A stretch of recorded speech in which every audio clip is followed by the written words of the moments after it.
Hey everyone, I'm Travis Wright, and you're listening to I'm a Fan Of, your show for music, comedy, and more. As always, if you are a musician, a comedian, or just someone that does something interesting, you can reach out to me on Instagram at TravisCanListen. You can find me on Facebook at I'm a Fan Of, or you can reach out to me through the website at imafanofpod.com. This episode, we are featuring Molly from Elwood Farms, the only farm that I'm currently aware of that it has sustainable, ethically raised, organic, free-range dog meat. You heard it right, dog meat. They can bring, awareness to all the ways that you ethically raise and slaughter a dog and bring that food to you for consumption. Yes, I know how that sounds. If you haven't picked up on it yet, Elwood Farms is satire. It's complete satire. It is run by Molly, who is a vegan who found a very creative way to expose maybe how hypocritical it is that we think of certain animals as food and certain animals as not food. I myself, I'm not a vegan. I'm not vegetarian. And I think what she's doing is incredibly interesting. Not only is there some comedy rooted in it, if you go look at her page, the satire is absolutely hilarious, but she does it in a way that really makes you think. And she does it in a way that is not preachy and in your face, which I think has always been a flaw for a lot of vegans. That's one of the big hurdles they have to get around is they talk about something and it feels like they're very smug and in your face. And the way she does it is so creative. She gets death threats. She gets people who obviously hate her because they don't get the joke and they think she is slaughtering dogs, which she is not. I think she's very, very sweet. She has an incredible mission that she's on right now with vegan and vegetarianism. And she's got me thinking about what I'm going to start putting on my plate. So let's go ahead and get into the episode. I hope that you'll go into this with an open mind, hear her out, and definitely go check out all the social media that she's putting up there. I think it's very creative. I think it's very interesting and provokes a lot of thought. Let's get into it. This is Molly from Elwood Farms. The I'm a Fan Of podcast, music, comedy, and more. All right, Molly, welcome to the show from Elwood Farms. Thanks for having me. I'm so excited to talk to you. I can't imagine what your social media is like on a daily basis, by the way. It's a bit addicting. It's got to be pretty. Yeah. So for people who don't know, Molly is the founder of Elwood Farms, which raises sustainably raised dog meat. Yep. Local, and I'm organic. just going to let that, yeah, local organic dog meat. I first found, I don't remember how I came across your page, but the posts are absolutely incredible. And for people who are already freaking out, it's satire and it's genius. I really, really love it. But that little gasp you just had, I guess, is the effect you're going for, right? Is to kind of bring awareness about some of the hypocrisies of the meat we eat and how we tell ourselves, this stuff's okay. And I'm just, full transparency. I'm not a vegetarian, so this isn't going to be a heavy, everybody conform right now type podcast. Yeah. Well, just trying to put the animal back on your plate, in a way for you to actually see it, It's incredible. Where did you come up with the idea, first of all? Like, was it an aha moment or had you been thinking about it for a while? Well, it was actually a year and a half ago. My husband and I were sharing our first car, and we decided we're both vegan, and I wanted a vegan bumper sticker, and I wanted it to be like vegan is love or vegan is peace. And my husband was like, no, you got to talk about all the, the logical reasons. It's, better for the planet. It's better for your health. It's, animals have feelings. And so we were drinking, and we thought Elwood dog meat would be very funny. And our last name is Elwood. And we thought, just what if the bumper sticker said Elwood dog meat? And then there was a second one next to it that said, why does that make you mad? The bumper sticker was going to look like we were selling it. And then the second one was going to be like, why are you mad? And I was like, well, maybe I should make a website so they could learn more information. So I made a website because I'm in advertising. You can just make stuff on the internet. So I made the website, and then it was up for a few days. And I was like, I'm not going to really see a lot of people driving around. Maybe I should make some social media. And then it went bonkers. So how long have you had the social media stuff going? It's a year in September. So the anniversary was just this month. Yeah. I couldn't tell if I was kind of late to the party or if it had just been out there. It's just starting, I hope. Yeah.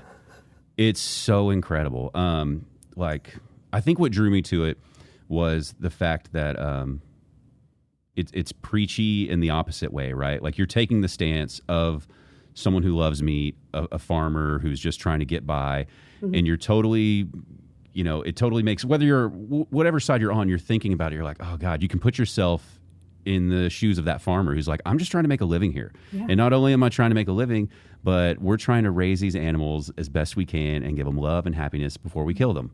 The best way possible. We treat them all like family.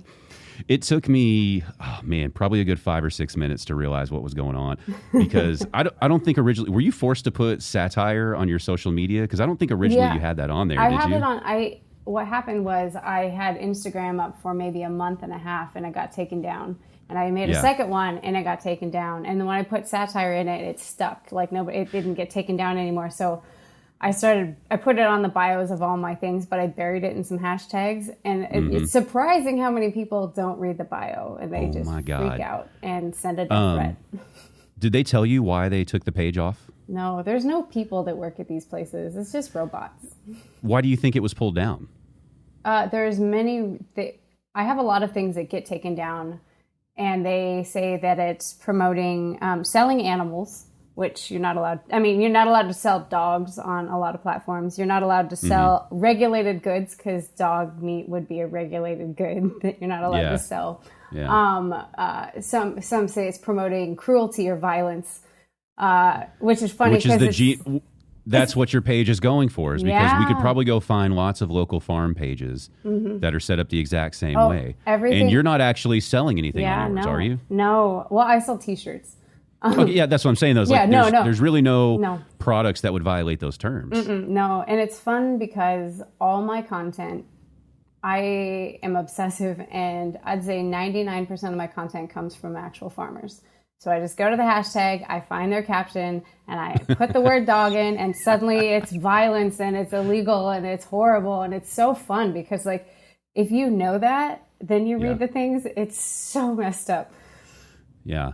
It's, like I said, that was the reason I emailed you, is it's like you read it, and you read some of the comments, and you're like, wow, it's so hypocritical, to think of our food that way. And my wife and I, we've been vegetarian at different times. So I went on probably a 5-year stint when I was vegetarian in my, I guess, mid-20s. I'm 37 now. And it's always been in the back of my mind to think about switching back again. And then it's so easy to not do it, right? Yeah. Everything, and I have my own problems with just garbage food in general. Like, even if I'm eating meat, it's terrible meat, it's Taco Bell. It's horrible, right? You know what's really great is vegan Taco Bell is amazing. What's vegan Taco Bell? It's just Taco Bell. They have vegan options. They have a whole vegan section. Taco Bell does? Yeah, you can get the Crunchwrap Supreme vegan. It's fabulous. Hold the sour cream, hold the cheese. You've got some delicious garbage food. There you go. And so, and that's what it brings to light is, it starts reminding me like, this is a lot easier than you think, because I did it for so long. It was just about finding your new routines, building your new habits. Because back then it was, what really changed my opinion was I love punk rock music. Yeah. We were going to punk rock shows all the time, my wife and I. And back then it was PETA's like Meet Your Meat campaign. And so when all of the factory farming was exposed, you're just like, oh my gosh, this is disgusting, and it was just really the height of cruelty to animals. Yeah. And I don't know how much of that is still going on exactly that same way. I'm sure it hasn't changed much. Right. And so you realize it's like, God, that's just like the worst existence for these animals that you're eating. Yeah. And so then, you punk listen to is these so other people. Vegan, straight edge. It's such a great overlap. It's a Venn diagram of kick-assness. Yeah. Every show we went to, there'd be something talking about that. And then so many of the bands just talked about it. And that was before we had all these incredible social media platforms, And then I don't remember why we stopped. We just kind of drifted back into meat. I don't remember what it was. Yeah. But we've definitely gotten back into the mindset of, it's healthier. Yeah. It's more climate conscious. And I think your whole web campaign is pushing us that direction now. Yay! Well, see, that's the one thing that so I've worked at I work at an organization now that's, edit that out. Let's not talk about the organization I work for. Okay. So I I do know that there's many reasons people want to go vegan. There's many reasons that people start down that path for their health or for the planet. But I really think when you get down to it, people don't really give a shit about their health or the planet, because we want to eat Doritos and we want to throw things away and we don't want to think about things.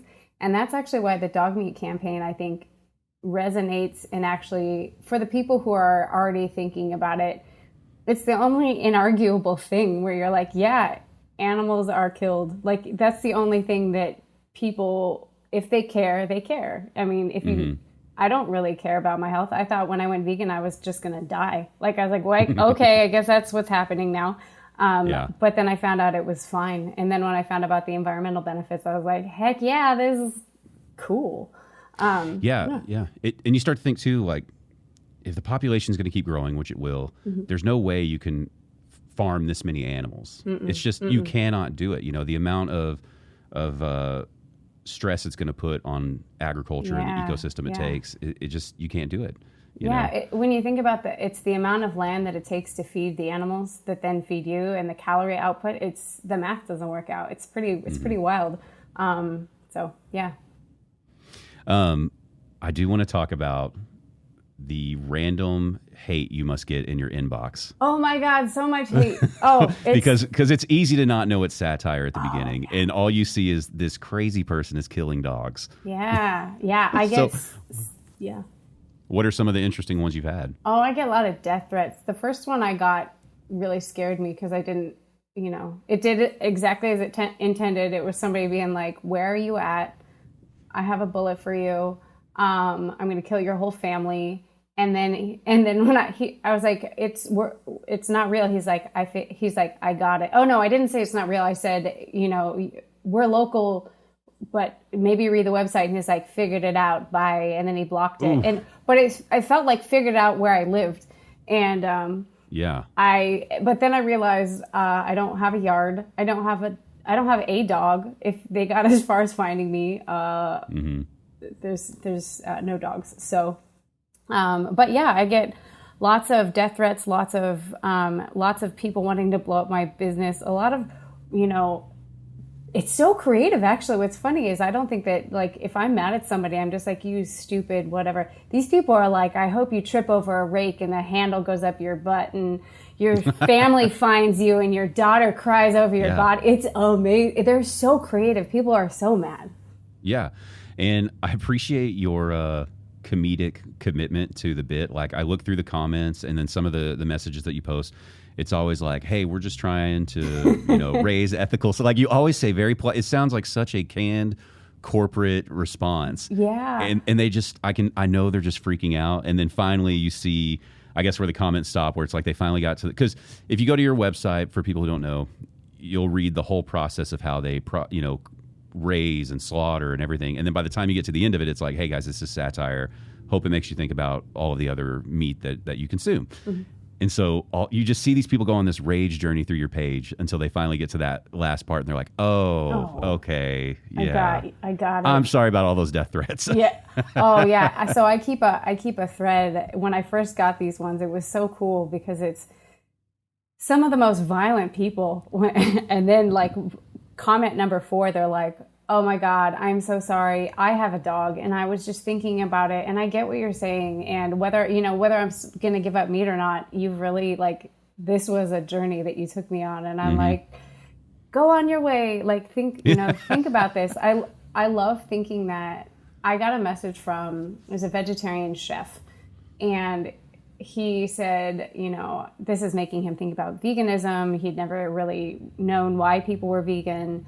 And then a few months later, he messages me and he says, I saw this ad and I thought of you. And it wasn't, and that's the whole point is I want you to I want to ruin all meat ads for you. I want you to look at every ad now and go, is that dog meat? No, it's cow. Oh, is that? Yeah. Yeah. Do you not, I'm shocked that you're using your real name. Oh, yeah. Do you not get worried about just a crazy person? Like, even if they finally understand it's a joke, if they're just like, oh, fuck this anyway, Yeah. I have this, my husband and I have this joke that's politicize my death if they come after me. But, yeah, no, it was not, we didn't when we made the bumper sticker, well, I say we, just because that makes us sound bigger. When I made the bumper sticker in the website, I didn't think anybody would ever find it, and I just thought it was funny. And so now I have to like apologize to my in-laws for ruining the good Elwood name.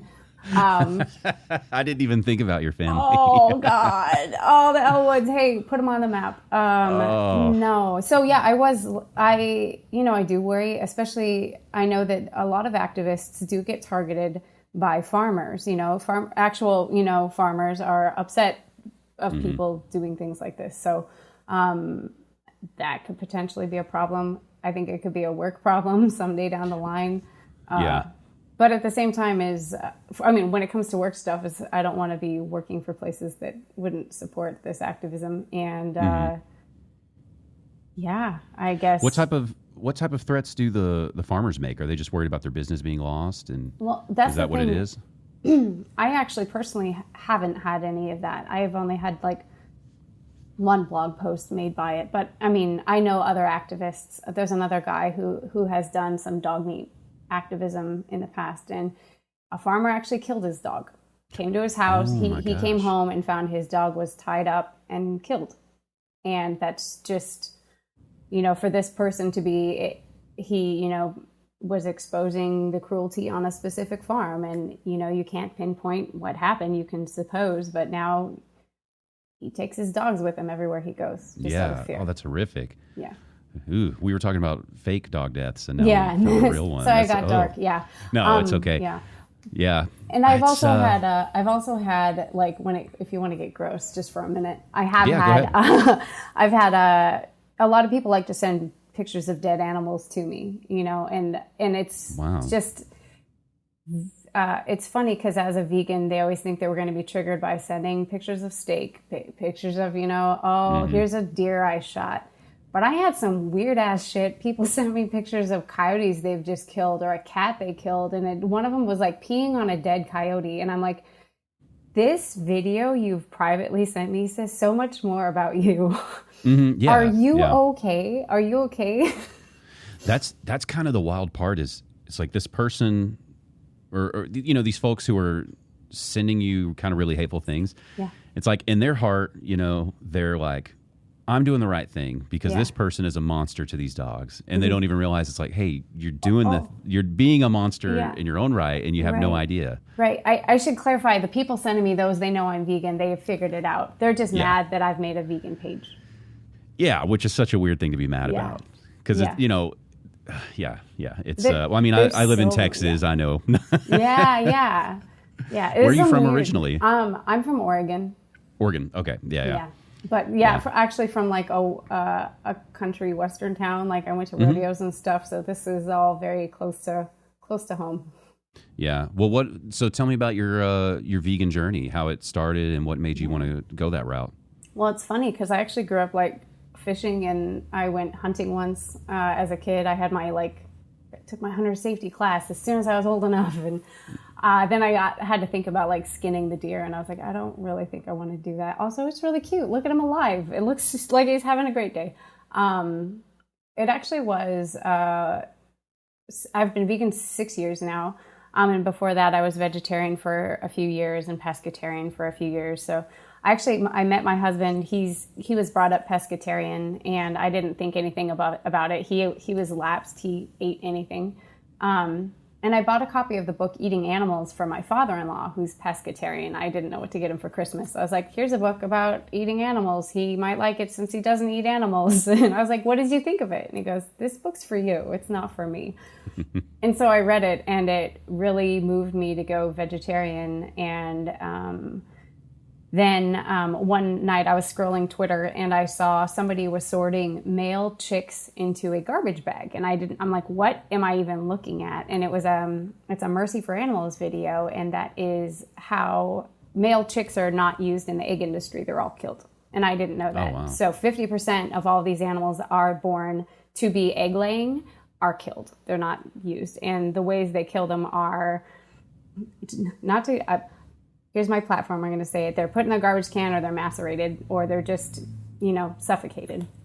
So I was like, that's disgusting. Wait a minute. Why are people vegan? And then I looked up that about milk and found out that cows have to be pregnant in order to give milk, which means there's a baby, which means that baby is thrown away because it can't eat the milk. So there's just this weird, like, I'd opened Pandora's box. I was researching things till 2 a.m. going, what the hell? And I sent I was traveling for work at the time, and I sent a text to my husband. I was like, so I just found out some really weird stuff. Can we go vegan? He cooks for me. I expected him to say no, and I was going to be like, fine, we'll just be vegetarian. It's totally great. And he said, sure, if you think it's the right thing to do. I was like, oh, God, well, this isn't going to stick. We'll try it just for a month. And then it was really shockingly easy. And it was so interesting. And I just got down, like, when you dig into this world, it's so exciting. Like, it's like a door open into your own, you know, like a secret door in your house. And you found this whole new other room. And I'm like, wow, I'm actually a compassionate person who cares about things enough to learn about them and talk about them. And I've always been interested in animals, and now suddenly I get to actually do something with it as opposed to just like cats and talk to squirrels. So yeah. No, I get it. We have a 2-year-old, 2.5-year-old. Congratulations. I know that's a little late to say that for a 2-year-old, but still.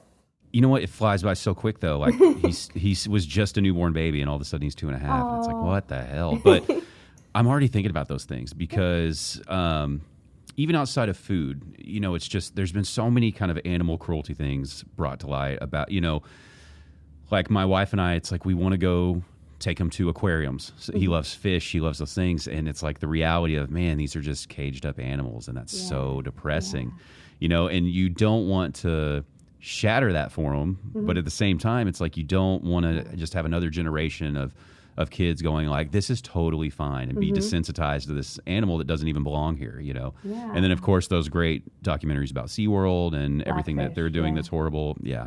And you just realize it's like, man, we as like a human race just could do a lot better in a lot of ways. You know what's really great is there are so many opportunities to see animals in different ways that once you go vegan or think about animals in this perspective, that you see all the cruelty the cruel ways we treat animals, but then you see opportunities where there are sanctuaries. There's farm animal sanctuaries you can go to visit farm animals that are being, you know, kept alive for their whole natural life as opposed to living on a farm.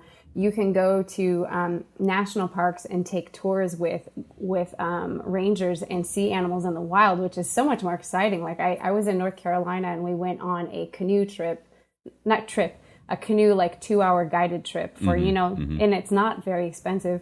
We saw alligators and deer, and how exciting is that as opposed to seeing them in a cage, like, and you can take kids on things like this. So yeah. I was going to say, we like to piggyback on that. We, my wife and I took a trip to Big Sur, and while we were there, we went down to the Monterey Bay Aquarium, and that was exciting. Like, it was all great. You know, we were like, this is so cool. But then when we were just on the coast, it's like you're just seeing like otters and whales and stuff just in real life. And it's like, gosh, that's even just looking through binoculars, seeing a whale in the distance. It's like, this is so much better than seeing it in a tank, you know. And as exciting as it is in a tank, like you said, seeing it firsthand where it's just kind of a chance thing was really, really great. It's magical. I have this, my pinned tweet is, have you ever stopped and just watched animals? They're so much more interesting when they're alive.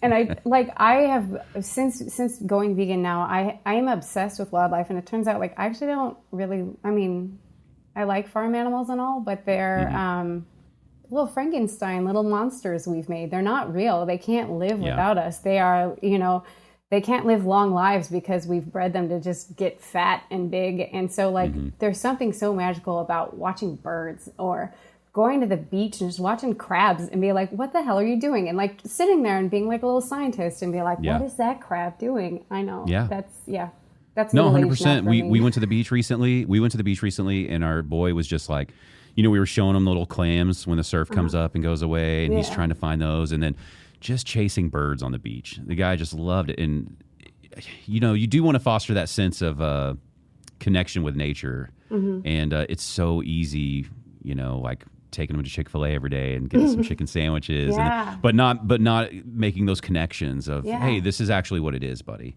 And I don't know, it's really fascinating to think how much more it's gotten on my mind now that we have a kid, and you're thinking about the future of him. You know, that was the book in Eating Animals. That was written by Jonathan Safran Foer.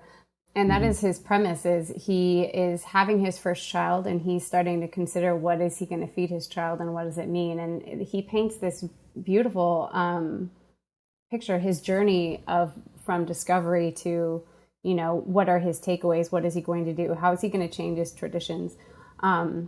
It's really, I can't recommend it enough. And back to your thing about eating junk food, though.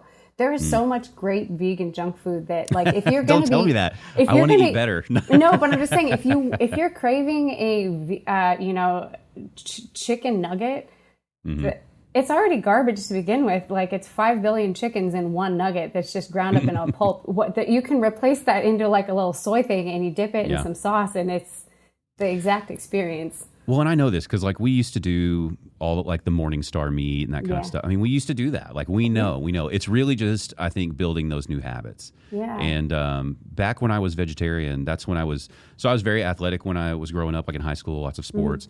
And when I was vegetarian in my mid-20s, I think that's when I was the healthiest, because I was also just doing I was cycling, I was running, I was working out so much, and I felt incredible. And then, like I said, I think life just happened. Like, I started a career and everything just got more difficult to kind of balance all that, because I was meal prepping so much when I was doing all the vegetarian food that it was easy. And I think that's what it's going to have to go back to, because now I've gotten back into running and I feel like, you know, you feel so sluggish. And I'm like, man, this is your diet. This is it. You know, it's like you can't just pound down, you know, a sausage, you know, breakfast sandwich and expect to not be sluggish during the day. Yeah. Have you seen the documentary Game Changers? Yeah. That's where they interview vegan athletes, right? There's like a power lifter and I think there's like an MMA fighter too. There's a whole bunch. Yeah, a whole football team. Yeah, I mean, and that's one of the things is you can find so many examples of professional athletes now that are vegan. Like, it's incredibly common, you know? Yeah. Let me ask you a question about eggs. Yes. Because I've always felt like eggs, done the right way, are the perfect vegan option for protein and things, because an animal doesn't have to die, right? If you're not doing factory farming, if you have like a chicken coop in your backyard and they're laying eggs, what about that do you not like? I have some horrible news for you. Go ahead. Where are the roosters? I don't know. They're all dead. All the roosters are dead. When you get backyard chickens, you are delivered a box of chicks who've also traveled through the mail. Many do not survive. Many people, when you order your order your chicks from the supplier says, if any of them arrive dead, we'll just replace them for free, because that's how cheap they are. We're also going to put some males in there to keep them warm, and you can dispose of them when you get them. So if 50% of all chickens born are male, so that's 50% of them are dying. So you've got that problem. Then you also have the fact that they are bred to lay more eggs than their bodies can handle. So a chicken in the wild, way back in the day, a jungle fowl would have 12 eggs, you know, like a period, right? Like a cycle. Yeah. So now we've made them have so many eggs that their body's really depleted. All the calcium from their. I'm not a scientist about this, so if I misspeak, but let's say your body is putting so much into creating the shells and creating the eggs, and so all the nutrients from your body go into this egg, so you're going to die sooner because of this. You're going to have major calcium depletion, so your bones are going to be fragile. You're also going to have problems of prolapsed vents that just your insides pop out, or you get eggs stuck in you. So these are very common. If you look up like common backyard chicken ailments, they are all because of how they're bred. So I would think. The majority of backyard chickens are being purchased from a supplier of, you know, like, hey, we make these fantastic. Oh. Yeah. And so, like, if I were to get these chickens, they send me the males, and then they just say, throw those out. Yeah, that's why a lot of people, if you look on like Nextdoor or I mean, once you know to look for it, you will see a lot of people are trying to get rid of roosters. They don't know what to do with them because one of their chickens turned out to be a male, and now they're stuck with it. Why don't they just keep it? You're not allowed to keep them. City ordinances, you're not allowed to keep a rooster. They're super loud. They're really obnoxious. You don't want them. They're also aggressive. So you've got these roosters now that you have to get rid of. A lot of people abandon them in parks. They set them free because they think that they'll just survive better. And these are not wild animals. They have no skills. It's like putting they were raised in a farm. Yeah, it's like putting a dog out in the park and being like, good luck. So you've got that problem. And then if like the most ideal situation would be you rescue a chicken.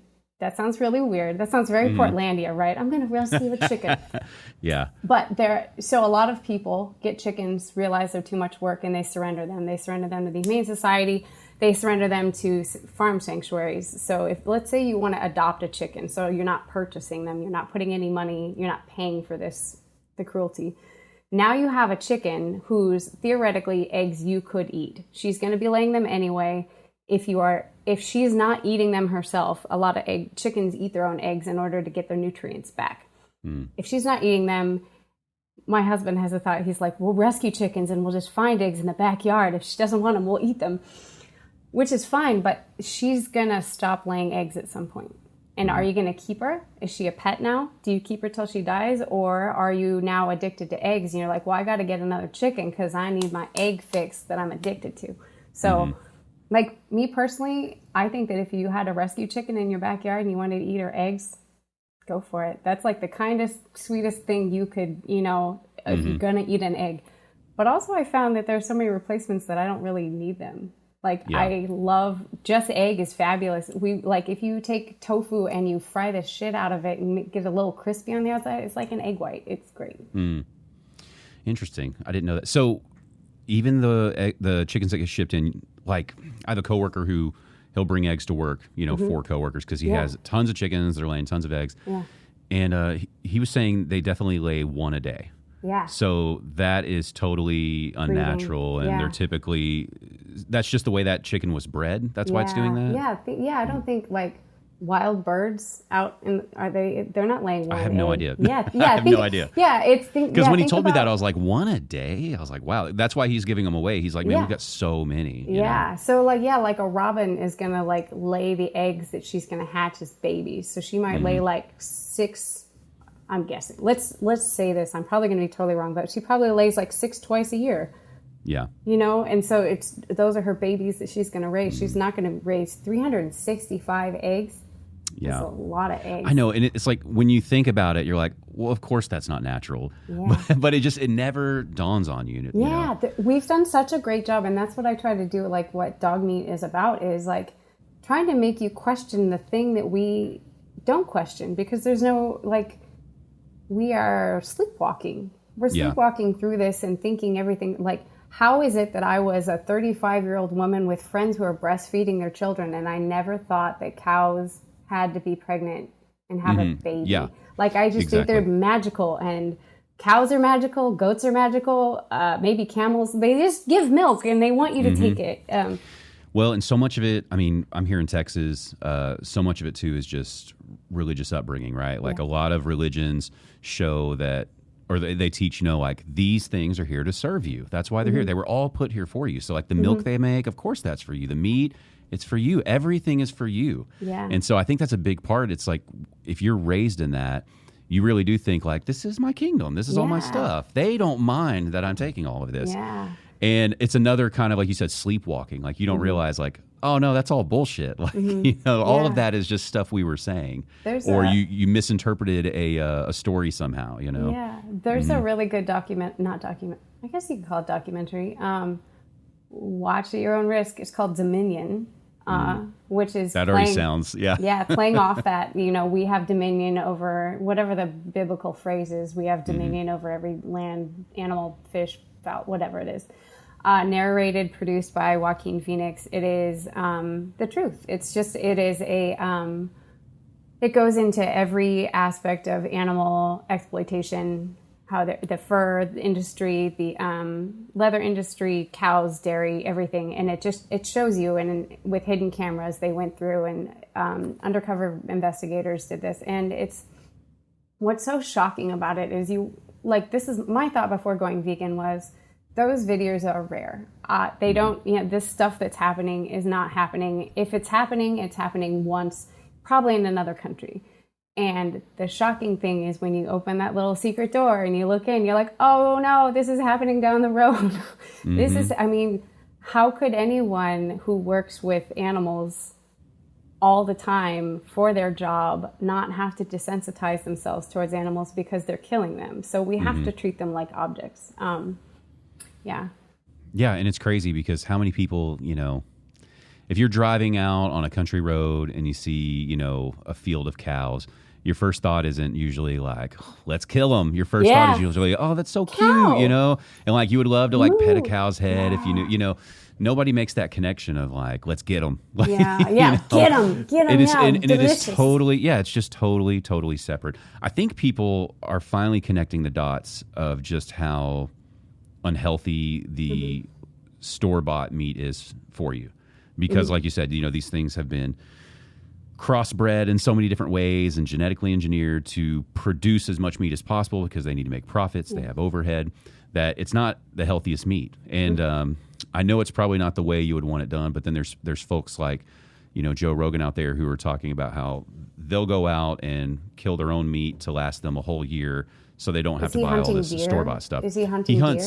He hunts elk, I believe. Gotcha. But here's a sneaky question. Yeah. Is he vegan except for elk meat? I don't know. He I listen to a show. He changes his stuff all the time. Yeah. I think sometimes he goes on these like kind of carnivore diets of doing like meat and fruit, and then he does meat and veggies But the idea being like he doesn't want to buy this horrible factory farm shit, and he'll talk about that. Yeah. And so it seems like people are making that first step towards, as a whole, kind of as a collective of going like, man, this shit is really bad. Yeah, but similar though, so you can, 99% of all animals are raised on factory farms. 99% of any of the animal products you eat are factory farmed. Go further, that 1%, where are they coming from? You get them from, a guy who's had a cow farm for a really long time. It's the same cows though. Yeah. It's not, that is if you care about welfare, but. In terms of like how they were bred to produce meat, produce milk, whatever. It's the same breed. I guess just like the chickens, right? They're getting cows from these huge companies that sell cows. Yeah, they probably buy a calf, I guess the question is that it's the same animal. There's there's nothing inherently healthy or unhealthy about a cow on a factory farm versus a cow from a farmer. Yeah, because they're not nature. They're not natural. They're not a natural being. Cows never existed as cows. They were buffalo. They were yaks or something, but they were not beef cows. There's a lot of problems of factory farming with health aspects, just the amount of antibiotics they give them because they're in such tight quarters. So that's, theoretically better. But I think that's what the dog meat stuff too is. We're not a factory farm. We are a local backyard butcher, we're just doing it the right way. Oh my gosh. Yeah. Joe Rogan would love our dogs. I think he would love everything you're doing. He'd probably have a lot of interesting questions for you just about eating meat versus not eating meat, because he's a big advocate of eating, as he puts it, healthy meat, and which I would love to see you on his show one day talking to him about it, because dream, get me in there. Well, I like him. He interviews people in such a way where I think he'd be very respectful about the topic and willing to listen. But I do think that he's pushing people more towards understanding, like, not only should you eat less of it, but you should, since he's talking about eating quality meat, which I understand how you disagree with that. But I do think it takes a jab at that whole industry of realizing, like, man, this stuff they're feeding you is terrible. Oh, yeah. Well, and then the other thing about that, too, that's helpful is there's no way that people can continue to consume the amount of meat and dairy and eggs if they were to switch to a more ethical small farm thing. There's just absolutely there's not enough farmers. There's not. And if people could get back to eating meat the way they did when they lived on a farm, when they had a hands-on approach with their, if you had to go out and kill an animal to eat, you're not going to be killing an animal every day for 3 times a day. Right, you're not going to be killing it to snack on it while watching TV. You're going to be like, maybe I'll have something else. Yeah. And that's another thing I think about a lot is, like, let's say we all went out and killed 1 elk a year and we put it in our freezer to sustain us. And it's like, there's not, that many elk out there. Like, you're still running into a food supply issue. And that's how these factory farms rose, is we basically created the demand to say, like, we need this. And they're like, okay, if you want it, we'll breed them all, Yeah.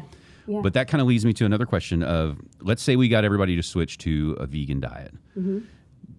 Is there concern, or I guess, how do you fix, in your opinion, or have you thought about it, how do you fix the issue of growing enough food, period? Because it seems like farmers just struggle right now.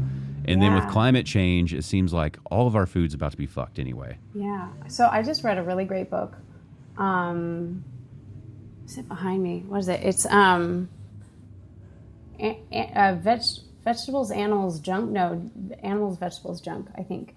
And it talks about the fact is that like I said, you have to use a lot more land to feed animals. The amount of food the amount of land that we need to feed people, we've got it. We've got more than enough land. A lot of our land is being used right now for soy and corn that is fed to animals. If we moved and wheat and grain, I don't know what all they're eating, but all of the food that is being fed to animals some of it could be fed to people. The land could be changed and could be changed over to food for people as well. Farming some other things. So a lot of scientists think that we actually don't have a problem with population. We could actually, the planet has room for a lot more people if we didn't feed animals our food and use our land for them and let them, ruin the environment. Yeah. Have you seen all the vertical farming that's happening? Yeah.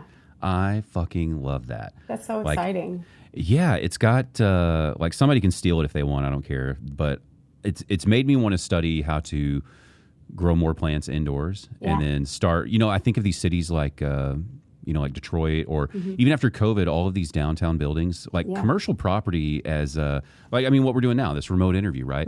More people are going to work from home, I think. And I think commercial properties, these skyscrapers and stuff, are going to be empty in the future. Yeah. To me, it's like, man, what if you just had 10 floors of indoor farming? That'd be amazing. That would be so incredible. And then when they legalize weed here in Texas, we just add a couple more floors. Yep. And, you don't need that much space for that much weed. No. People can't smoke that much. Yeah. But the idea of, what if you didn't have to ship all these fruits and vegetables cross country? Yeah. What if you just could, like, oh, hey, here in Dallas, we have this farm, in this skyscraper, and we fund and you just start, scaling that out nationally where... I got to look up the name of this book for you. You're going to love it. Okay. It is, it's Animal, Vegetable, Junk. And as he talks about in there this is something that I could never have grasped before. Like, I'm a writer. I don't know. The way the U.S. has kind of been this force telling people what to farm.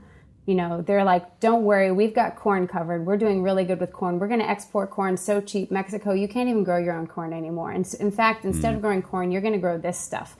And you're going to import all your corn from us. And we did that in all of these countries. So everybody stopped farming like multiple things, and they all started monocropping, just doing one thing at a time. And now suddenly we have this totally broken, weird system where everybody has to be dictated what to grow, and nobody's growing enough diversity. And so you've got to ship everything. And the answer that he comes up with in that book is, his phrase was peasant farms. And he's like, in a lot of places, the word peasant isn't derogatory.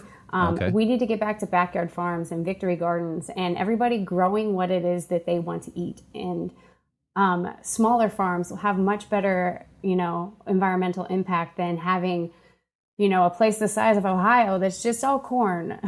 Mm-hmm. So, Well, and it just seems crazy to me to try to manage, hundreds of acres.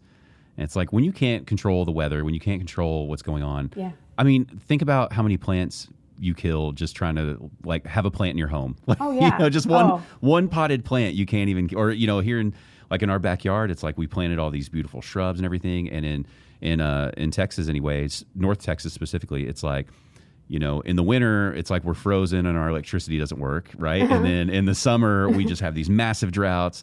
And then in the spring and fall, we just get way too much rain and maybe some tornadoes. And it's like, how the fuck do you grow anything when you don't have traditional seasons anymore, right? Yeah. And I believe it's climate change, but people can argue that it's not. But even if it's not climate change, right, and we're wrong, then you still just have erratic weather. And it's like, that's no way. How do you fucking do that? So the idea of going back to smaller, indoor greenhouse type settings, to me seems like the perfect way to go. The only way to go, really, because I don't know how. Do you know who Jeremy Clarkson is? No. Jeremy Clarkson is a British. He's like a TV presenter, a host, a producer. But he had a show for a long time called Top Gear, which was a car show. Oh yeah. And then that turned into another show called The Grand Tour. And so it's one of the biggest shows in the world. But now that he retired from that, he did a little series where over in England, wherever he lives, he lives on a farm. It used to be an active working farm, and then he just bought it because it's beautiful. And he decided, I'm going to start trying to actually farm this again. Mm-hmm. So he put out a series where he tries to farm the land. And I can't remember everything he tries to grow, but he's got multiple fields that are all separated by these giant stone walls. And he's got like farm hands to help him. He's got experts to tell him what to do. And by the end of it all, he actually grew things and made stuff, but he made like no money at all. Probably made like $500 after he bought equipment and did all this. And he was just kind of showing how impossible farming on that scale is, even for people who know what they're doing. Yeah. And not to mention, he was struggling with rain and, he couldn't plant things on time, and then things were ruined after he planted them. And you start to realize like this has to change somehow. However we get our food has to change. Yeah. Well, think about how many subsidies are used for milk and beef and chicken, and just thinking that if you could turn that into helping people grow beans. Imagine if everybody had beans instead of just a lawn. Even just I think that there's a lot that can be done within the existing food system that can just be changed if you just change our attention to something else. What do you think are the biggest stereotypes when you tell somebody about going vegan? What are the usual go-tos where they're like, I would, but this, or I can't because of this? What are kind of the greatest hits of why I can't be vegan? There's a vegan bingo card we have. Oh, yeah. I met a vegan once and he was really mean to me. So vegans are assholes. Well, normal people are assholes too. Yeah, right? I know. All people. Or, I shouldn't say normal. Non-vegan people is what I mean. Pre-vegans. Pre-vegans. Ah, there you go. Yeah. Cavemen ate meat and they were fine. And the argument is like they also did a whole bunch of horrible things and raped people. I mean, and I don't think they lived very long either. No. Lions eat meat. Mm-hmm. So, and because I take my moral guidance from an animal, that's the same. I met a vegan once, I went vegan once for a week, and I felt very sick. Right. Like you didn't plan anything. Yeah. You didn't look at nutrition. You lived off of Oreos for a week, and you're like, oh, I feel disgusting. It's not working. Oh yeah. It's too hard. Or it's elitist, which is also really funny because of what other things do you not do in your life? Because, I'd fly in a plane, but that's elitist. Right. I'd recycle, but not everyone can recycle. They say, there's poor people who can't be vegan, that kind of thing. So that is a real topic in terms of money, right? That is a big. That's one of the go-tos I hear is, it's so expensive, right? It's so expensive to eat healthy fruits and vegetables all the time. Yeah, beans and rice are the most expensive food, aren't they?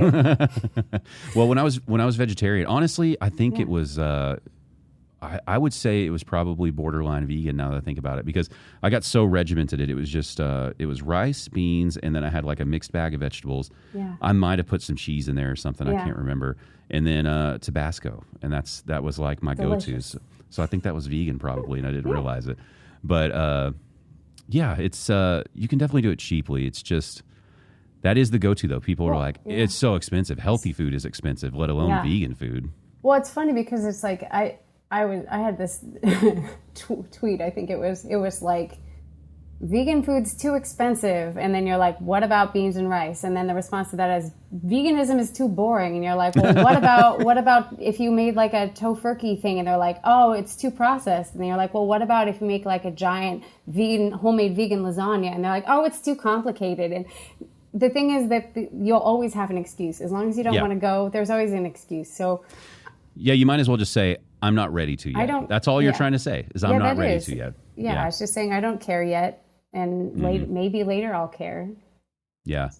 I think the trend of like meatless Mondays and those types of things, I think that's definitely helping the movement towards that though. Oh, yeah. I think just people being able to have opportunities to try something that's delicious and be surprised and be like, oh my God, that's vegan. I mean, there are so many vegan restaurants. Are you in Austin or Dallas? Dallas, yeah. We have plenty of stuff out here. Yeah, going to a good vegan restaurant, not a shitty one. You got to go to a good one just to see what's possible is really eye opening. To be like, good God, this is how they're eating. Otherwise you go to a really crummy restaurant and they give you like tofu and rice, and they're like, enjoy. Well, and it's like any meal, right? If you have someone who doesn't know what they're doing, preparing it poorly.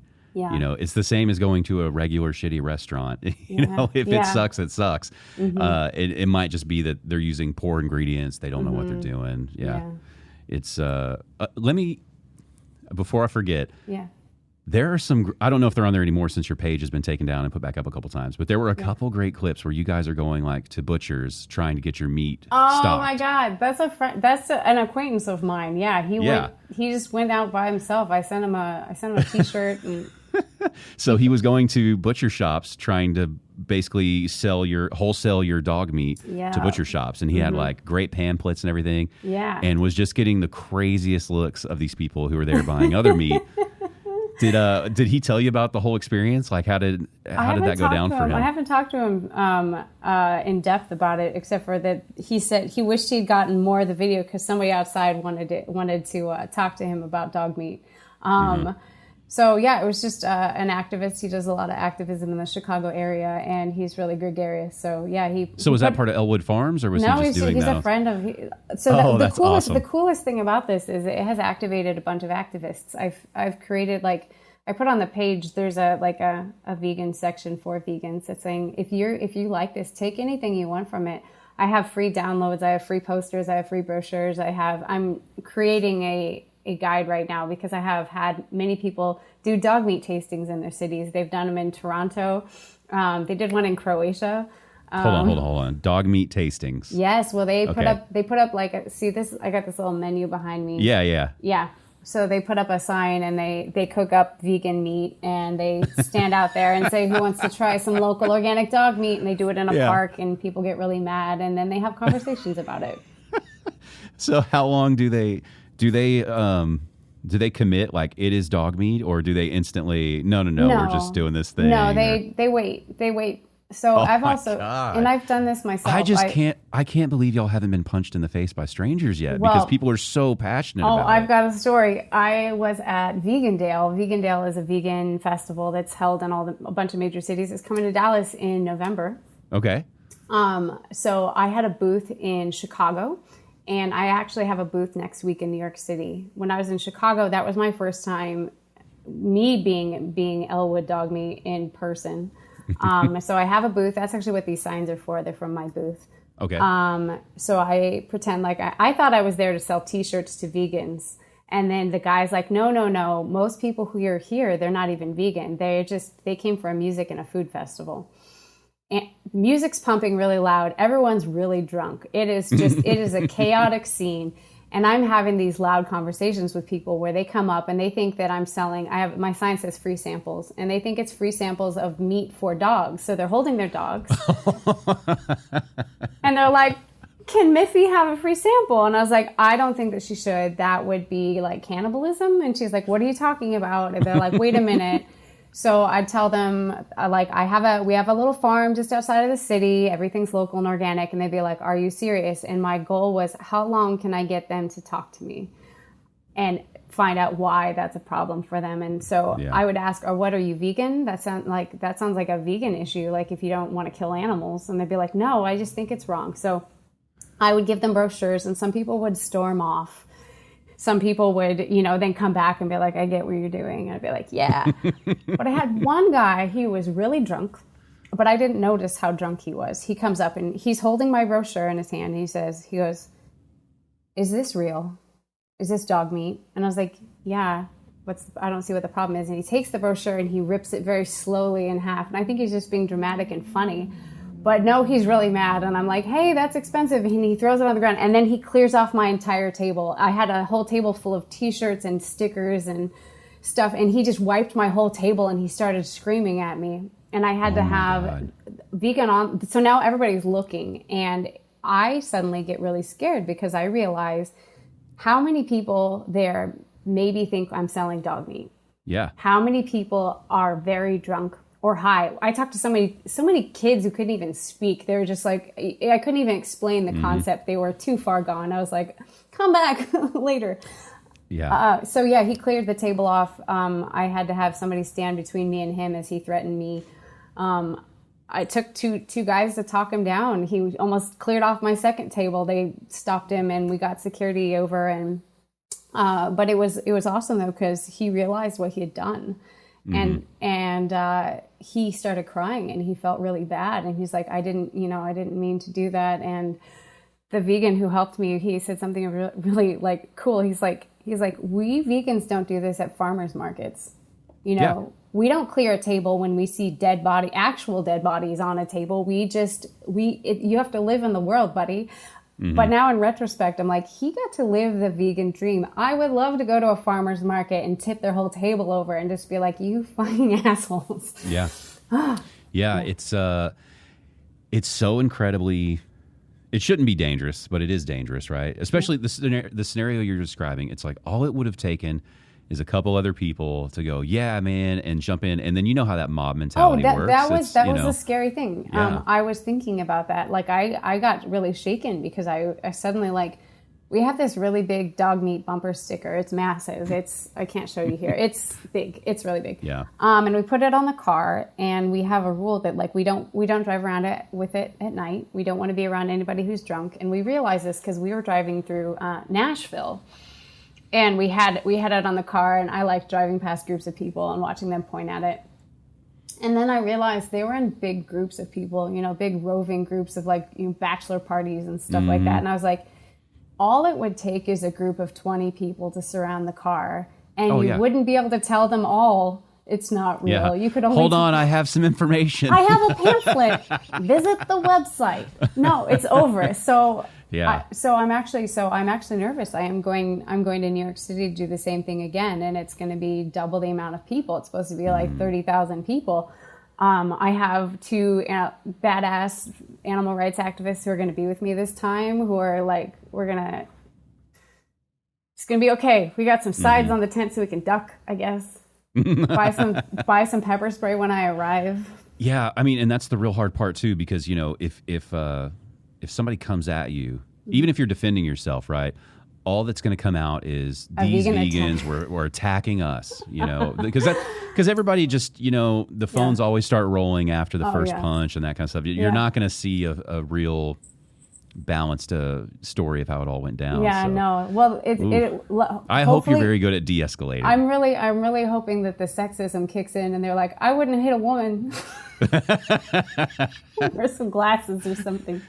Yeah, but they're like, I wouldn't hit a woman, but a woman that kills dogs. But a vegan woman who's a dog killing woman. Yeah, I could take her. She had it coming. Yeah, it is. I didn't even think about it till I was talking to you today, but it's incredible just how passionate you get about one animal, right? And I get it. Like, we have a dog, we love our dog, and it's like, man, people really will harm you if they People found out you were love harming a dogs. dog. They It's love weird. them. It's so weird.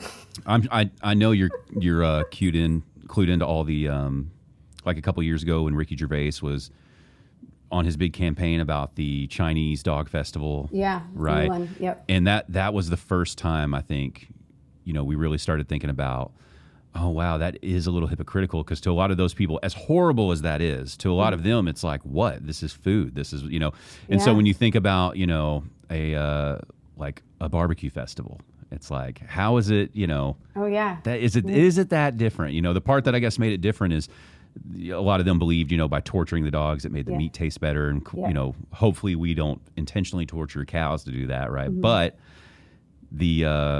the weirdness of it all is still the same. We just happen to eat these animals and not those animals. Yeah, and it's so like funny. It would be crazy for me to eat a horse, but not a cow. Yeah, it's funny. Yeah, and horses eat in many places, and also pigs are smarter than dogs. So it's so weird that we keep them in tiny little cages for their entire life. They go crazy. So it's definitely. Really... Look in your own backyard. Yeah, it's totally sad. I mean, and it seems realistically, with as much as you've done with activism and then with your projects that you've done, do you see a world where all people are vegan, all people are vegetarian, or what do you think the balance will be long term? How do you think it gets to a spot where it's like, this is much better? I don't think in our lifetime. I don't think in many lifetimes. I can imagine, 500 years from now, maybe. I think that we've got a lot of bigger issues right now. We've got a lot of bigger, a lot's going on right now that people are more worried about. So, but I do think that we are going to see a lot more people, the people who care, people like you who are curious. You're going to go vegan. If not you, your children will go vegan. Anybody who's got this connection with animals and pays attention and asks enough questions, you're going to find alternatives that are going to be fine. You're going to eat Beyond or Impossible or the new lab-grown meats, and you'll be fine with it. The people who are sending me videos of them pissing on a dead coyote, I don't think they're going to go vegan. I don't think their children are going to go vegan. I don't think their children's children are going to go vegan. But they're going to be raising their own cows, hopefully. Maybe the people who are just these diehard meat eaters who are connected with the meat and where it comes from and have disconnected themselves from their emotions, they're going to be fine. But I think, I especially think urban people, we are much more sensitive because we're not connected to the animals. We only see them as alive, and I don't have to deal with them, and I don't have to desensitize myself. If I have to think about it too much, I'm going to give up. I'm not going to eat meat. Yeah. What do you think what would you consider to be a win with your, with like Elwood Farms and all the activism? Like you would look back and go, man, we did this. This is what we were able to do because of these projects. And this made it worth it that we reached this goal. Oh, man. Right now I'm just trying to get a billboard. Yeah. But you've had to have thought about, like, if I could just get this to happen, I would feel like it was worth it. Legalize dog meat. No, I haven't. I honestly haven't. I don't know. I just, I don't have mine is such a small, my goals are increase views on my website, increase more people talking about it, increase people normalizing the talks about the ethics. I think that's what moves the needle for animals, is talking about the ethics. So if dog, I don't have any, I think what it is I don't know how big of an impact dog meat will have. But I do think that this kind of activism can spur other activism that could really move the needle. I think that it inspires activists to think outside the box and do something different and be more approachable with the activism for an outside crowd. I mean, I don't know how many vegans are getting invited on your podcast regularly. So early on, we had before COVID, it was before COVID, I recorded in an area called Deep Ellum, which is near downtown Dallas. It's like a little artistic music bar area. And we had a brewery called Brain Dead Brewery, And within that, they leased out some space for Sugar Fang Bakery, which was an all vegan bakery. Oh, cool. And so they just had like delicious, pastry style bakeries, amazing. So we had them on the show early on, but then COVID hit, and that place didn't survive because it was one of the places where they're like, we're not going to endanger people, we're going to shut down, and they really thought like it's only going to be a month, and then it ended up being a year and a half, and they couldn't survive. So I don't know what they're doing now. I don't think they've started anything up since then, but you will be there were 2 on that episode, so you'll be the 3rd vegan on the show. We've talked about being vegan anyway. We can get there through baked goods or dog meat. Those are the inroads.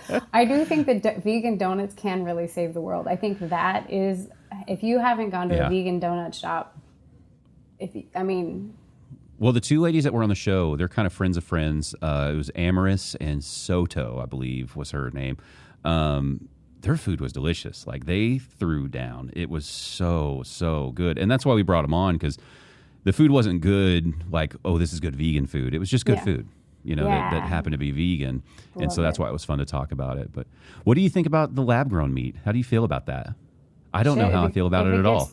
I wouldn't eat it because I don't really want to eat animals anymore, but I'm all for it. I want everyone not eating animals. If it can remove an animal from a cage somewhere, go for it. Eat up. It's such an interesting, like, the concerns I had earlier about how do you create food. It's like, boom, there's a solution right there. It's kind of wild to think that that's something that's actually being talked about right now in our lifetime. That like, hey, we might just grow some steak for you. Oh yeah, I remember that being in a Margaret Atwood book that I read when I was in college, and it was like these chicken breasts that sprouted little chicken breasts, and I remember thinking that's disgusting. I'm like, please bring the chicken monster thing. Yeah, but then you get worried, like it's going to be like that movie The Island. Do you remember that with oh my gosh, I can't believe I forgot his name. It's Scarlett Johansson and then like who's the really attractive what is his name? Ewan McGregor? Is that? No, that's not it. Maybe it is. Anyway, but the idea is they're growing organs for rich people, but the rich people don't know they're actually just growing people and taking they're just cloning them and killing them and taking their organs. And it's so we're gonna have all this. Remember that. So we're gonna have all this lab grown meat. And really chickens. it's just they're just more like we raise chickens and we kill them. Yeah. We figured it out, guys. Yeah, right. Oh my gosh. What has been your what has been the biggest, we talked earlier about stereotypes that people have about becoming vegan or not becoming vegan, rather. What do you think have been the biggest surprises you've had, like of people who, were not vegan but have kind of opened their eyes to it, like where you're like, oh, I didn't expect this person to see it this way, or, oh, I didn't expect them to be as open-minded as they were about it. You've had to have had some really positive stories as well. Yeah.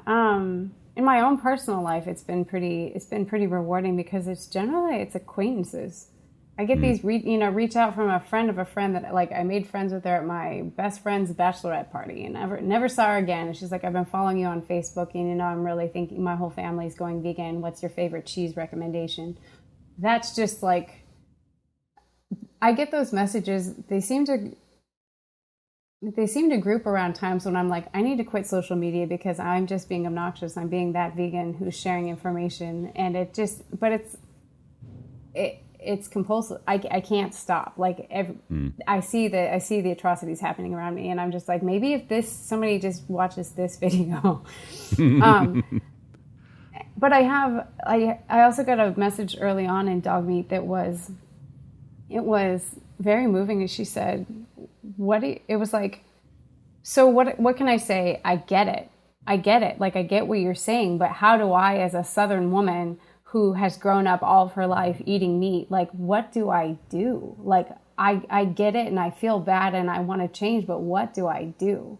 And I thought that was just so moving because we are in a society that is so attached to meat. And I know that when I first went vegan, I didn't want to tell anybody. I wanted to be secret. I was like, maybe I can get away with not saying this to anyone.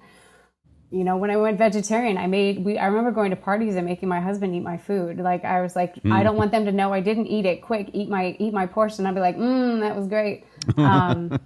So yeah, just seeing people try and having to address their own social, the social aspect of it is very interesting, I think. Mm-hmm. Yeah. What do you think causes that stigma with being vegetarian and vegan? Everybody hates vegans. I know, but that's a very unique, special stigma. Because what did y'all really do to anyone? I know. Thank God. Thank you for saying that. But you know that meme. You know that meme where the kids' veins are popping out, and it's like, I just can't wait to tell you I'm vegan. Oh, I can't. I have to. You know what? Okay, the closest thing I have to that is I started running marathons. I finished 2, and that to me is like the closest I can relate to you being vegan, because that's the joke, is like you only run a marathon so you can tell people you did it. Oh yeah. That's it. And it's become like one of the more, I can tell it's an annoying thing, because it's like, yeah, you're running again. We get it. But for me, it's like, I don't think you get it. It is. It's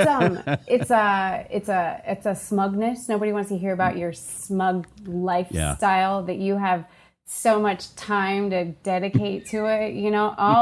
If I only had to worry about eating animals, my life would be easy, but I've got all this other stuff. If I only had to worry about how am I going to get my next mile in. Yeah.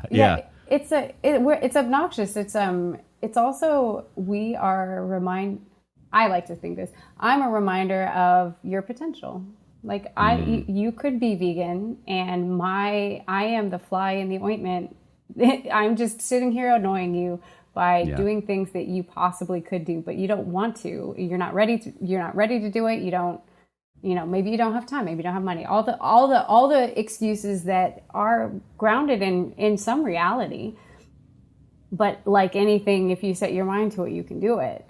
So talking to a vegan is obnoxious, because it's like, oh my God. It's like somebody who's like meditates 20 minutes every day or something. You're like, oh, fuck you, Yeah. Do you find that people view you, I don't even want to say it that way. I was about to say view you as less smug, which you're not smug though. But just in the context we were talking anyway, like if they find out you're vegan without you, like how many times has it happened where it's like they just figure out you're vegan and you haven't said anything? Has that ever happened? That's the thing, is you can't. Nobody expects somebody to be vegan. And the thing is, like with that joke about like, oh, how do you know if somebody's vegan? They'll tell you. Generally, it's because you're offering me food and I'm not going to eat it. And I've got to tell you why I'm not going to eat it. And I'm not going to lie and say I'm allergic. And but I think that's been a big change for me, is trying to be, especially after the dog meat stuff worked. I was like, oh, I actually should try and make myself more normal. So that way I can shock you with my vegan stuff. I took out my nose ring. I was like, okay, we're going to just be... That'll do it, the nose ring. Yeah. No, I get it. I've been thinking about it a lot. I think that a lot of the hate you guys get is because I think subconsciously it makes us realize, this is a horrible thing, but it's not... Because it's not on the forefront of your mind, you don't think you have to change anything about it, right? Mm-hmm. So when you meet a vegan or a vegetarian, even if they're not preachy about it, if it's just something that happened to come up, right? Because they're like, oh, no, thanks, I don't want the burger. Mm-hmm. And because if you just said, oh, no, thanks, I'm good, most people are just like, oh, okay. But for some reason, it's like it comes out where, like, we're like, what? You don't like burgers? You don't want a burger? Mm-hmm. And then that's where it comes to like, oh, no, actually, I'm vegetarian or I'm vegan or whatever, right? I think it forces you to realize like, wow, we're murdering a bunch of animals. Mm-hmm. And I think that uncomfortable feeling is what makes you go like, oh, fuck that guy, or whatever it may be about vegans, vegetarians. Is you're really just kind of looking a little bit at yourself going, I don't like this about me, but I'm not ready to change it. It's like somebody who wants to quit smoking cigarettes, but just can't do it yet. You're just so addicted to it. Or whatever it may be, me with like, I love pizza and ice cream. And it's just, if I could just stop eating that, then I would be skinnier and healthier and happier. But it's a true addiction, Yeah. And I think that's part of where the smug hate comes from, other than the annoying, preachy vegans. But like, you could be an annoying, preachy pit master, and it's like, that's just an asshole. Yeah. No, well, and that's the cognitive dissonance of trying to hold on to two beliefs at the same time. And it makes you feel very uncomfortable. It makes you very unhappy. And that's what the dog meat stuff is. It's like, it's trying to bring you to that point where you see where your ethics do not align with your actions. Yeah. And in that moment, there's so much discomfort and so much pain, and you're very defensive. And so anybody who's showing you that, you're going to want to punch them in the face. It's so true. Like, before this interview, I was scrolling back through some of the old posts, and I think one of them was talking about, I think it was Super Bowl Sunday, how there's like, how many chicken wings are there on Super Bowl? Yeah. I remember you writing about it. It was something like 40 million chicken wings or something.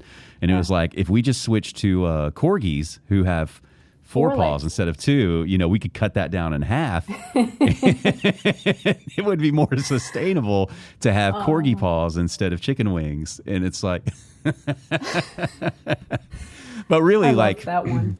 I love that one so much because it's so dead on that, you know, you're just like, hey, if you're just looking at it from the numbers, like if we're just trying to save money and, you know, make this thing run as efficiently as we can, we got to get some corgis in here. We got something with 4 legs, something with a bigger breast.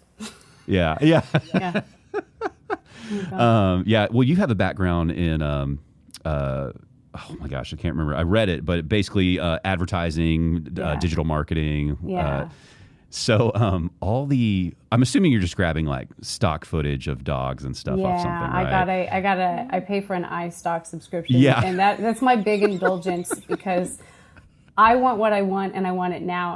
I get an idea and I'm like, I got to do that right now. And I want the pug that's standing up where his sides are rippled like bacon. That's literally the one I was just about to talk to you about because I reposted some stuff today before the interview. And that's one of the ones I took was like the pug next to like, I think it was a slider or something. Mm-hmm. Your eye for the perfect, silly, cute photo next to the meat that it's going to turn into. That's a gift, honestly. The pictures of dogs you choose make me fucking crack up. And and then and then the stock footage, like the models, you know, like the cowboy who's petting the dog who has no idea that you're about to use this stock photo. Oh my God, those poor guys, like It's the ones so that great. go viral. I wonder if they ever find out and be like, oh shit, I'm the face of dog meat. Yeah, or if their friends are like, I can't believe you took this gig, man. Like, No. And it was funny. At first when I started out, I was being really literal about it. I was like, oh, how many animals does my farm have? And I need to find the stock footage, like the most, what, you know, stock model can I find that has the most pictures? Because I got to show this person's family. And then my husband was like, nobody gives a shit. So I think it's really funny that the characters change all the time. It's just a white family. Sometimes there's 3 kids. Sometimes she's pregnant. Sometimes. Yeah. Well, I love how, you know, you've got a lovely backstory. You know, the farm started in the 80s, right? Yeah, 80s, 1981. 1981, family With our owned and operated. step-uncle. The thing I giggled so hard about today that I had never noticed is I was on the front page because I was like, I just want to refresh, you know, my memory of this stuff.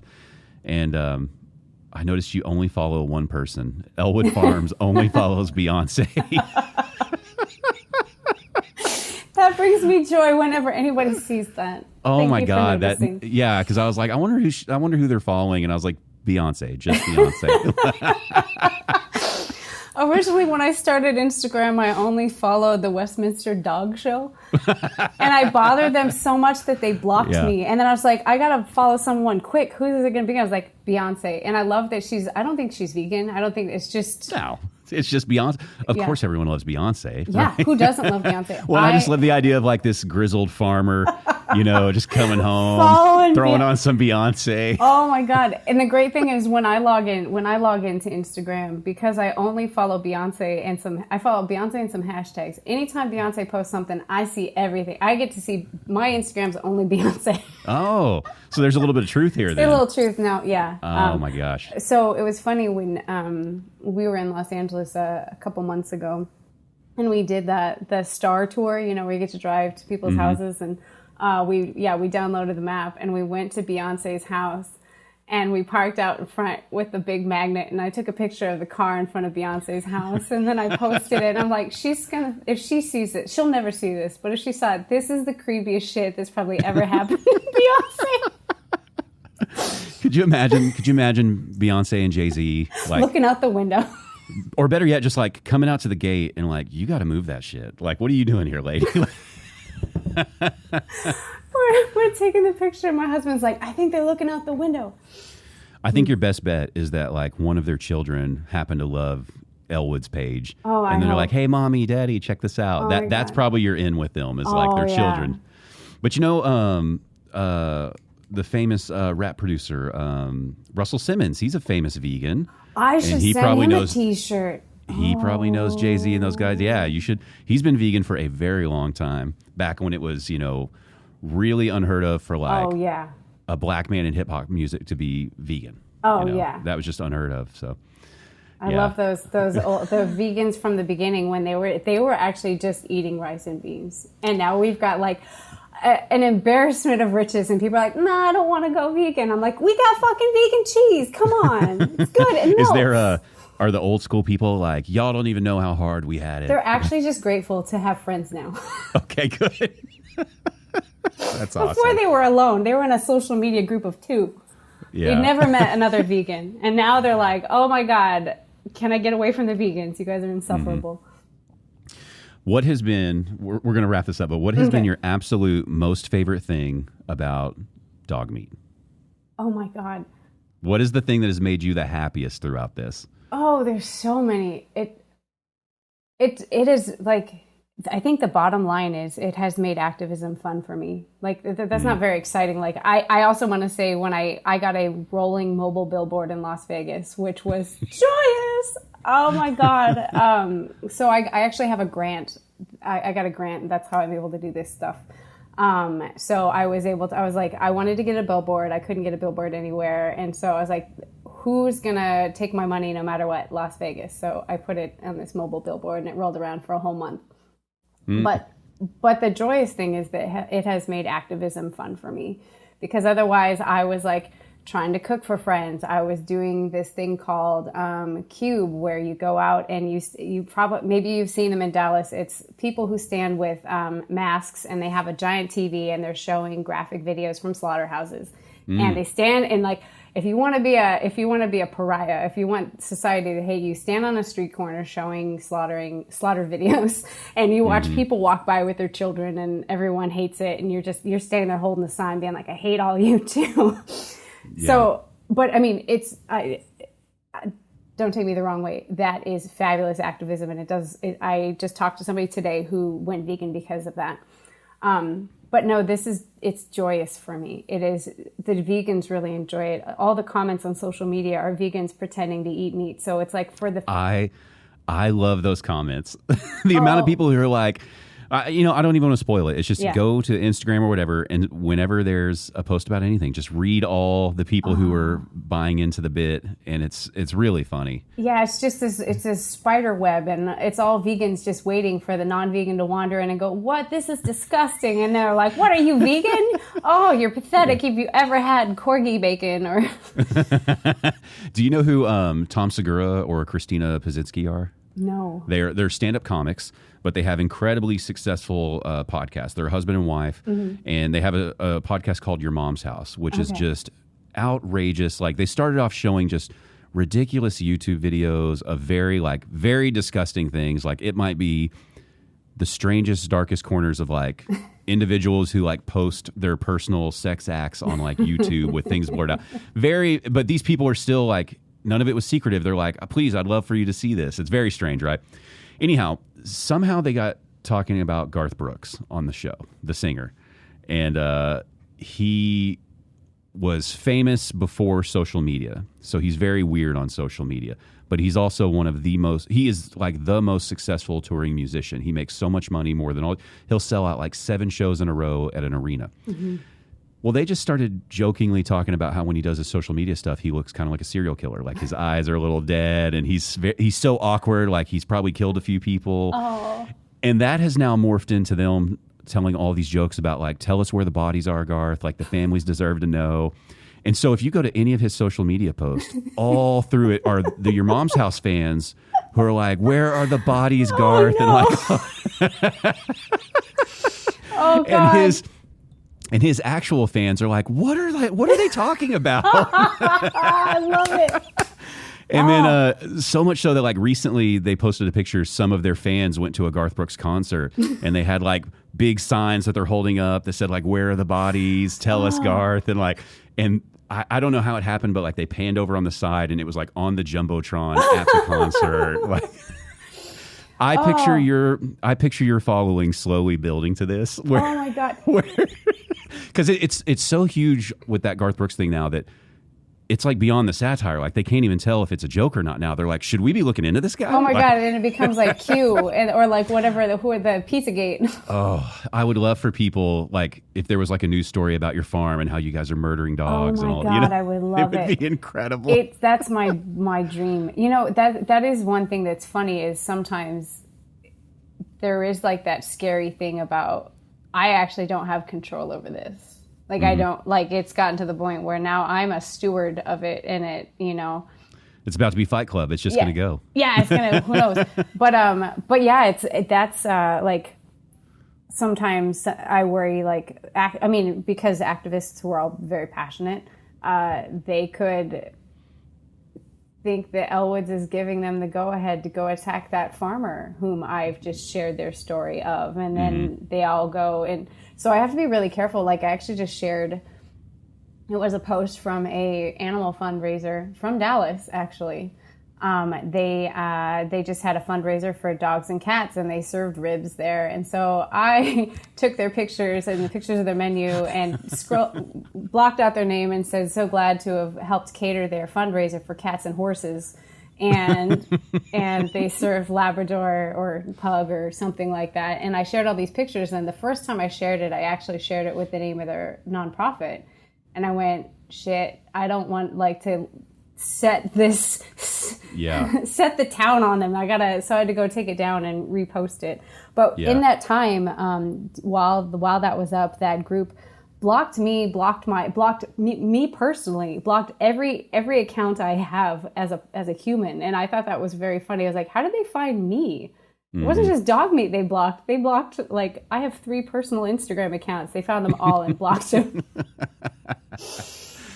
I'm glad you're having so much fun with it, honestly. Yeah. You know, what I love about it is just that it's really easy. It's a very easy route to go preachy about anything, right? Mm-hmm. No matter what you love, it's so easy to just like yell at someone like, you're wrong for this, you're wrong for that. And that never really changes people's minds, right? Mm-hmm. Like whether it's politics, social issues, anything, you know, science has proven that if you attack someone that way, even if they have all the facts that say they are in fact doing something that's wrong, they just dig their heels in and you know, they don't respond to that. So I do love that you're just kind of throwing it out there like, hey, we are one of you guys. And like your whole line earlier about like, what are you, like a vegan or something? What the fuck's your problem? Yeah, that sounds exactly like something a vegan would say. Yeah, I think it's just a really creative way without, you know, being the stereotype of like, we're going to throw blood on your fur coat and that kind of stuff. So I think it's great work. Honestly, I love it. And I've shown so many people that are not vegans the social media stuff just from the comedic standpoint. I'm like, you've got to see this.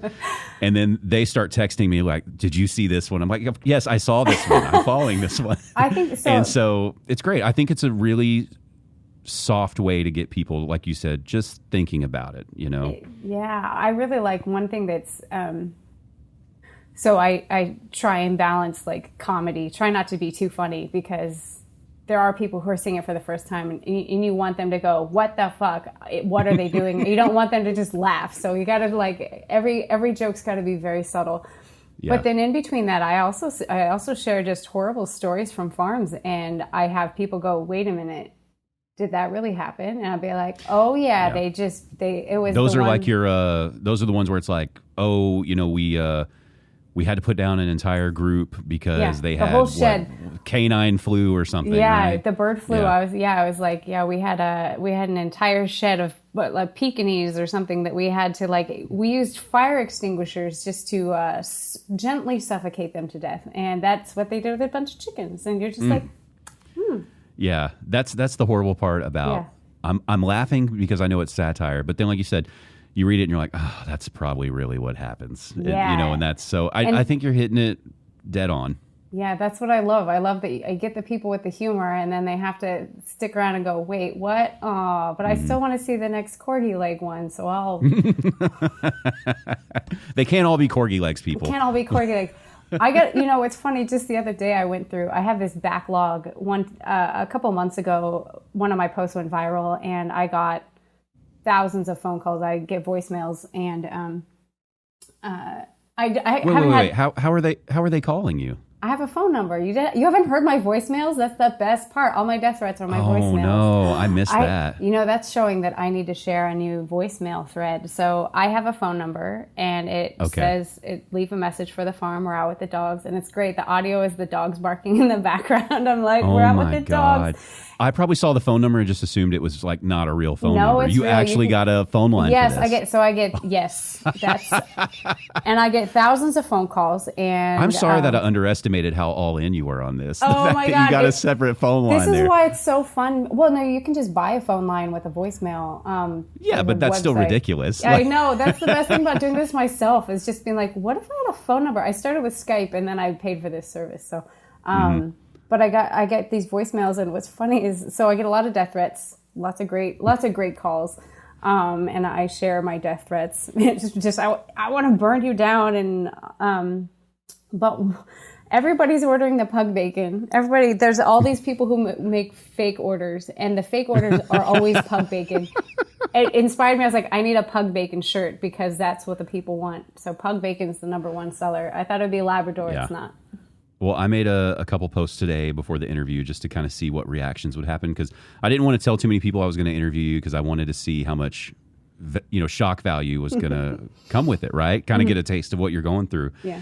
And it was really interesting. I had half the people asking like if the stickers were real, if they could buy the stickers, because one of the posts showed the whatever logo you guys made up. You can buy those at elwooddogmeat.com/shop. There you go. Thank you. And the other half was like, it would just be like all caps, what the fuck? And then a couple of them were friends who were just like, dude, what are you doing? Like, is the podcast going off the rails, basically? Like, are you serious right now? And then, you just send them the website, and then they come back and they're like, oh God, okay, I get it. And it's like, but it's like your close personal friends were like, what the fuck is happening to you, man? And it's like, interesting. And that was just one post, one small story that I shared, and it's like, oh my God. And I think I put the music Hungry Like the Wolves over it, and just, playing with it. And it's like, well, I can only imagine the voicemails and everything. It's got to be lovely. Yeah. I'll share one Are you saving them all? Oh yeah. Well, so actually I was going to, my grant got renewed, and I got a little bump in it, and I want to get some activists to call people back. Yeah, I mean, you could make a whole, like, my head's just swimming with ideas of first of all, just cataloging those. I think that would be great if you just had some way where people could just randomly go listen to any message they wanted to. Oh, yeah. Or like just some sort of Rolodex where like you hit a button and it just boom and just throws up a random one. Yes. But you could do an entire like podcast or video series or something of just calling them back and just saying like, hey, we just want to reach out to you. This is totally fake. How does it make you feel knowing that this went down, And that would be probably incredibly educational for the person, because it's so common on social media for people like, you hear them with celebrities. They'll be like, celebrity will make a post and someone will be like, man, oh, fuck you. You're a piece of shit. And then if the celebrity reaches out, they're like, I love what you do. I was just trying to get your attention. And because there's just that veil of, well, they'll never see this. They'll never talk to me. Yeah, we've called a couple. I bet you'd be surprised at how sweet and nice they would be. And like, I don't know why I threatened to kill you. We've called That's not me. We've called a couple people back, actually. One guy threatened, he said, when you get to hell, I'll be the guy with the wings on torturing you. I've got a lot of good things in mind. Have a nice day. And we called him back. And he was like, oh no, I figured out what you're doing. Keep up the good work. You're doing great. And then that was it. And another guy was an older guy, and it's funny because it sounded like my father. Like it was like a guy in his like 60s or 70s who was very, very mad. He's like, you're just lucky, you're not where we live because my wife showed me this on Facebook, and I'm gonna. And then we called him back, and it's funny because he works in dog rescue. He works for like the ASPCA. He does that. And when we told him what we were doing, that it was veganism, he got very mad, and he's just like, it's not the same at all. And he was not ready to have that conversation, and was very mad that we'd bothered Do you think him. that was mostly just the embarrassment of, oh man, I messed up, you know? No, because he didn't know we were recording the conversation just for ourselves. You know, he thinks he's just talking to us. He just thinks that we have messed with his emotions, ruined his weekend. Him and his wife had to talk about this, you know. Oh, it's great on so many levels. I wish you the best. Thank you so much. Not only is it incredibly funny, I know the main goal is educational, but I think that's how you educate people right now. Is, you know, unfortunately, everything's a short attention span. You have to shock them into reading something and digging a little deeper. And I think you're gonna probably have one of the more successful campaigns of trying to get people to realize what your goal is. So best of luck. Other than just give me all the social media plugs, all right, all the website and everything where people can find all this delicious dog meat. The main homepage is elwooddogmeat.com, and that's ELWOOD. That is the customer journey that everyone should go on. Facebook is Elwood Dog Meat. Twitter's Elwood Dog Meat. Instagram has been taken down, so it's now Elwood's Organic Dog. We're also on TikTok, Elwood Dog Meat, and that's a great place if you want to go check out all of the phone calls and everything. Well, thank you for being the only supplier that I know of sustainably organic. You know, how do you describe how they're raised? It's sustainable. It's organic, local, organic, humanely raised, and ethically slaughtered. You're the only people doing it right now, so I hope more farms get on this journey with you. Me too. I'm hoping to inspire some more dog meat farms. All right. Thank you so much. Thank you so much. The I'm a Fan of podcast, music, comedy, and more.